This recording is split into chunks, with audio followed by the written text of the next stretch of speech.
The gospel and religion. Tandaan po ninyo, religion cannot save. Religion cannot save. Walang relihiyon sa sansinukob, sa sanlibutan, kahit aniban mo na lahat ng relihiyon, ang makakapagligtas sa iyo.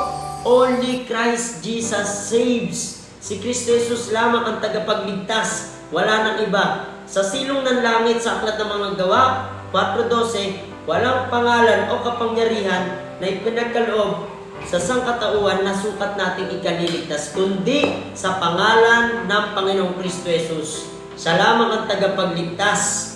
Bagamat siya ay Diyos, walang imposible sa kanyang mapagmahal siya, nakitulad siya sa tao, nakiramay siya sa tao. Umabot sa atin ang Diyos na mapagmahal. Nakitulad sa tao, namuhay ng perpekto, nagbayad ng kamatayan na para sa atin doon sa krus. Sa kanyang banal na dugong dumanak na walang bahid ng kasalanan at kasamaan, na pambayad ng ating kasalanan sa kanyang sakripisyo doon sa krus. Namatay siya para sa ating kasalanan, inilibing at muling nabuhay. Matapos ang ikatlong araw, muli siyang nabuhay at tinitiyak ang buhay na walang hanggan sa sinumang sumasampalataya sa bawat isa sa atin. Ang maganda rito, anumang simbahan mo, anumang grupo mo, o anumang relihiyon na naintindihan mo noon, bagamat nasa mali kang relihiyon, pag ngayon, sumampalataya ka kay Kristo Jesus bilang Panginoon Diyos at tagapagligtas mo, magre-resulta ito ng tamang relasyon. Ikaw ay magiging anak ng Diyos, patatawarin sa iyong kasalanan, pagkakalooban sa kaluluwa ng buhay na walang hanggan, langit ang pupuntahan. Anumang oras mamatay man tayo sa oras na ito. Pero wag muna. Anumang oras mamatay tayo, anumang oras, bukas, mamaya, o susunod na buwan, o susunod na taon, kung tunay mong tatanggapin si Kristo Jesus sa puso mo, nagkakaroon ka ng tamang relasyon, at dahil tama ang relasyon mo sa Diyos na ipagkasundo ka, religare, nagre-resulta ng tamang religion. Ibig sabihin ng religion na pinag-aaralan natin sa Biblia, tamang pamumuhay, tamang pagsamba, at tamang pagpapahayag ng pananampalataya. Kaya pala ang mga Kristiyano nagmamahal, kasi si Kristo nagmahal.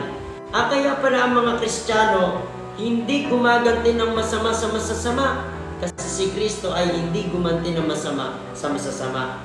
Kaya pala tayo mapagbigay, kasi si Kristo na founder o tagapagtatag ng tamang relihiyong Kristyanismo ay mapagbigay din naman. Ano ang ibinigay ng Panginoong Kristo Jesus?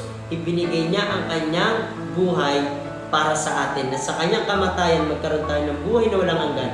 Sa muli niyang pagkabuhay, tinitiyak ang buhay na walang hanggan. At kung mamamatay man tayo ng mga oras, may muling pagkabuhay sa pisikal na katawan, ngunit yung kaluluwa mo tutungo agad sa kalangitan.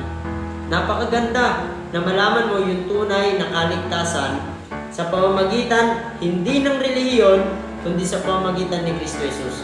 John 14:6, Jesus said unto them, I am the way, the truth, and the life.